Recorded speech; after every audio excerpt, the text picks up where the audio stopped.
এই রাস্তার কেলা গাছগুলো কেন কাটা হচ্ছে আমরা জানতে চাই, এবং কি কে অনুমতি দেওয়া হয়েছে, কিসের জন্য কলা গাছটি কাটা হইতেছে আমরা একটু আপনাদের কাছ থেকে জানতে চাবো। কেন কলা গাছটি কাটছো এটা বলো। হ্যাঁ, কলা গাছে কি ক্ষতি করলো তোমাদের? কলা গাছ কেন কাটলা?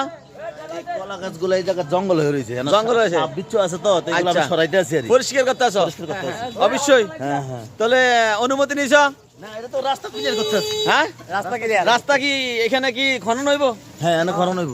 আচ্ছা, এনে বোধ মার্কেট হইব কেন? হ্যাঁ, এনে মার্কেট হইব। এনে মার্কেট হইব। New market. রাস্তা দুজন তোরাই আইব। এই তোমরা কিছু বলবা? এই যে এইগুলা কাটতেছে, এই কলা গাছ কাটতেছে, কিছু বলবা? হ্যাঁ, কলা গাছ হাসি দিয়ে মরি যাইতো। ও কি কইছে? বাতিন যাই কইছে কলা গাছ হাসি দিয়ে মরি যাইতো।